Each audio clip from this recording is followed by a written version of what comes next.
Hi, I am Syed Rashid from Ahlebad High School and Junior College, Kotla Alija, Hyderabad. You are watching our YouTube channel named as Ahlebad High School and Junior College. Welcome to my video to all students as well as viewers. Today just we are continuing our class 7th mathematics exercise number 6.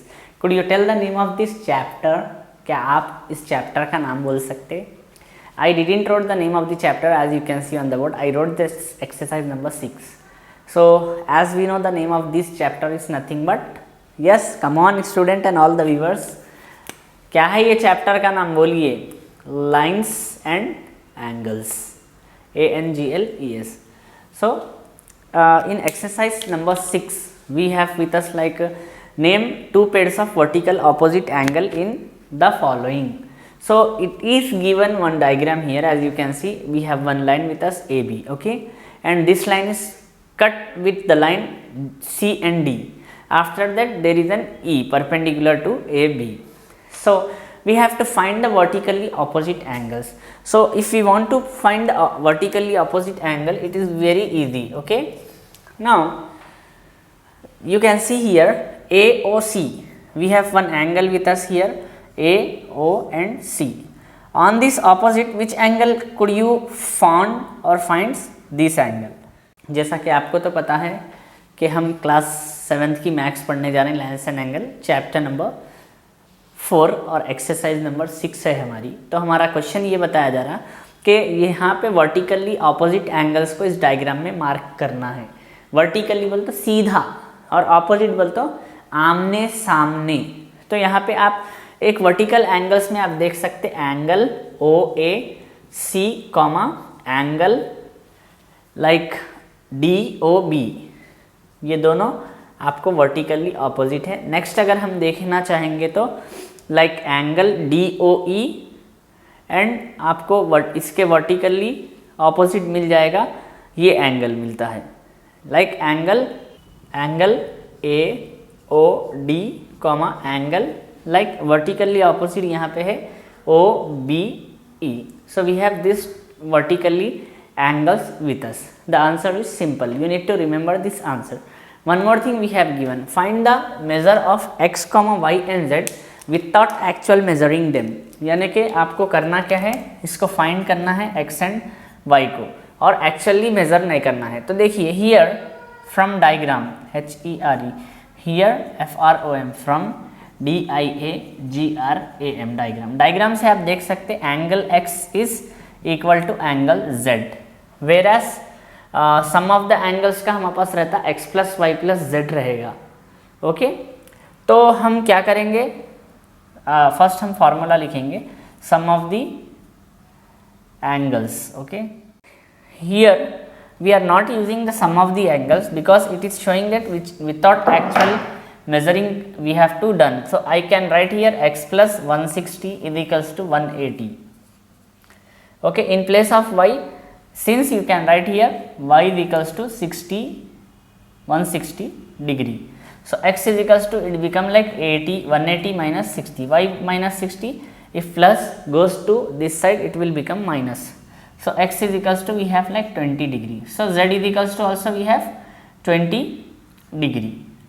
And what about y? Y is already given, like y is directly opposite to this 160. So y is equal to 160 degree. This is the answer you have to copy. अब बस students ये बोलेंगे sir हमको बिल्कुल समझने नहीं आ रहा. देखिए ये जो एंगल्स है वर्टिकली जो ऑपोजिट रह रहे ना, उस टाइप के एंगल्स को अपने को फाइंड करना है. ये लाइन जो मैंने मार्क किया था थोड़ा इधर साइड हटा लीजिए इसको, तो ये वर्टिकली ऑपोजिट में ये एक आ जाएगा इधर का पार्ट, तो हमारे पास DOB आ गया, और उधर का पार्ट चला गया बोल तो AOC आ गया. दो एंगल्स अपने पास आ गए.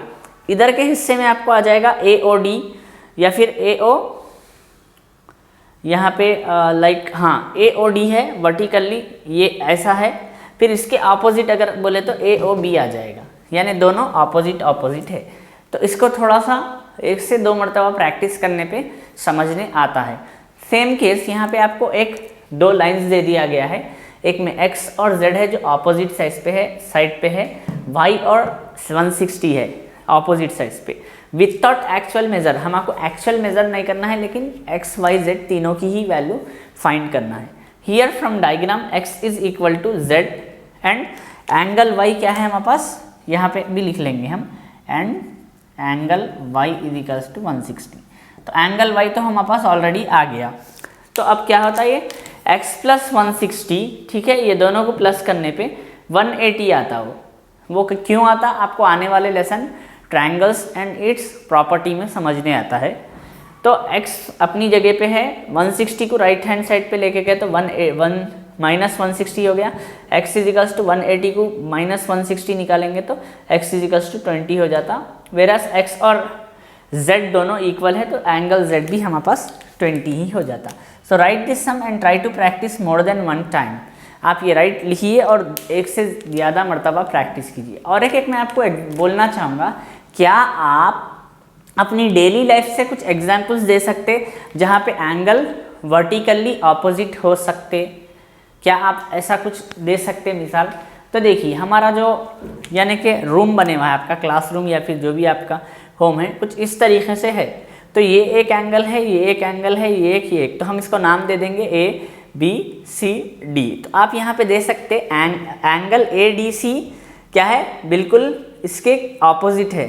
अगर हम यहाँ पे और एक डायगोनल्स फॉर्म कर लेते हैं तो देखिए एंगल ADC यानी कि वर्टिकली ऑपोजिट किससे होगा, एंगल ABC से वर्टिकली ऑपोजिट होता। और एक एग्जांपल मैं आपको ये देना पसंद करूँगा, हम दो हैंड्स को ऐसा ले लिए और ये हमारी जो चेस्ट का बीच का कैविटी है एक लाइन के जैसा सपोज कर लिए, नोज से लेके इस तरीके से सपोज कर लिए, तो इधर का इन्हें इससे वर्टिकली ऑपोजिट हो जाएगा और इन्हें इससे। थोड़ा मैं डायग्रामेटिकली भी समझाने की ट्राई करता हूँ।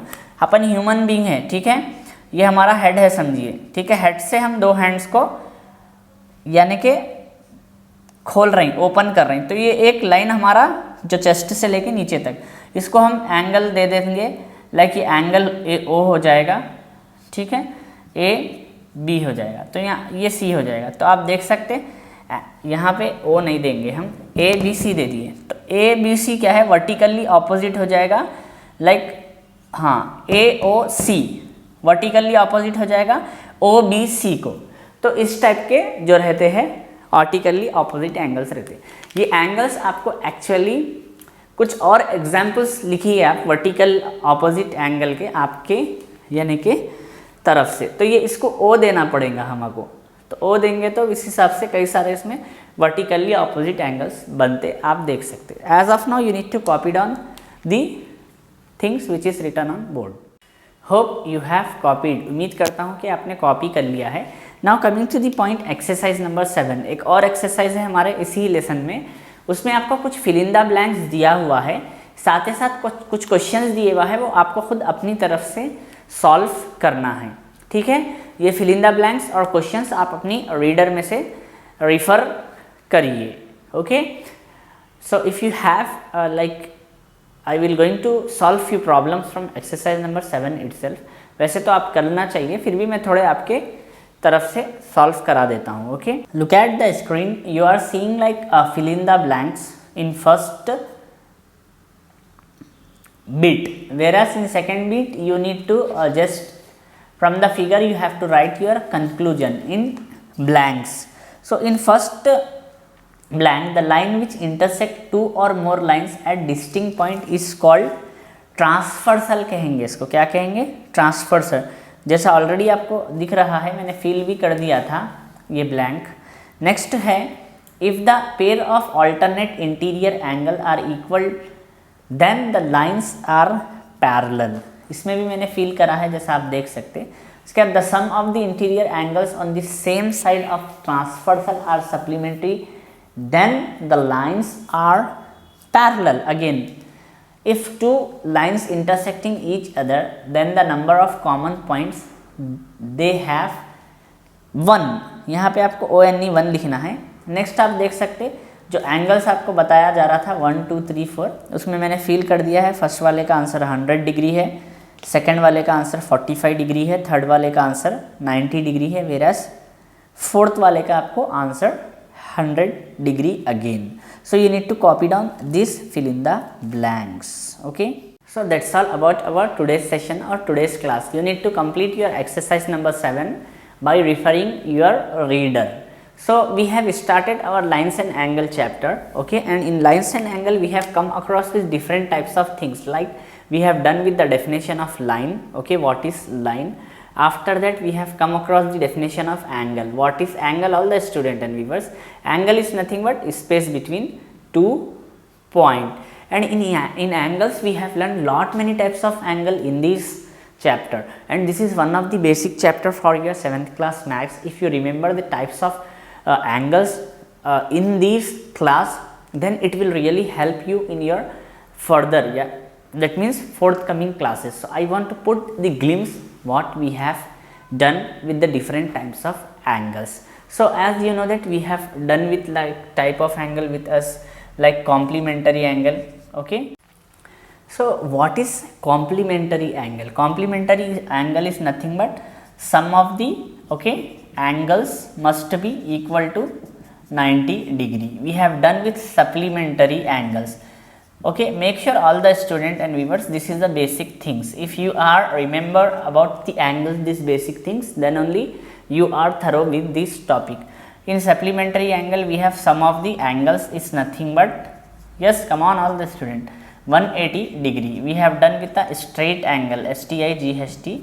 Straight angle is nothing but 180 degree, okay. After it we have done with like complete angle, COMPLET. Complete angle is nothing but is equals to 360 degree. Parallel angle, okay. Parallel angle here is nothing but 0 degree. We have done with different angles like acute angle, ANGLE, which is less than 90 degree, okay, less than 90 degree. Next we have obtuse angle. Obtuse angle is more than 90 degree. Right angle, okay. What is right angle? I am just seeing to the board. You might think that sir is not looking to us. So while I was writing, you know that my face is totally on the board itself. Right angle is nothing but equal to 90 degree, etc. Or we have done with like adjacent angle. What is adjacent angle? Adjacent angle is nothing but common, okay, common arm and vertex. Like this. If we are having this type of triangle like angles with a 0, not 0, like OAB. So this is an adjacent angle. We have already done with the transverse angle. Transverse angle is nothing but vertically opposite angles. This complete chapter based on the lines and angles itself. So you have to remember this point if you want to thorough with this chapter. And in our next chapter we will going to learn about triangles. How many types of triangles is there, and what are the properties of triangle, and what is like different angles, equilateral, scalene, isosceles, like that. तो देखिए student, जैसा कि आप lines and angle आपकी 7th class में पढ़ रही, इसमें बहुत सारे चीज़ें बेसिक है. अगर आज की तारीख में अगर आप ये समझते हो तो ही आपको आगे की जो मैथ्स है अच्छे से अच्छा समझने आएगी. वरना होता क्या है, अगर आप ये बेसिक नहीं समझेंगे तो आगे का समझने ही नहीं आएगा. इसमें मेनली आपको लाइन्स एंड एंगल्स के बारे में बताया जा रहा. लाइन का तो डेफिनेशन मैंने लिखा दिया, एंगल का डेफिनेशन भी मैंने लिखा दिया था. साथ ही साथ आपको कई टाइप के जो है एंगल्स है, जैसा complementary angles is nothing but उसके दो साइडों को प्लस करें तो 90 होना चाहिए, वो कॉम्प्लीमेंट्री है.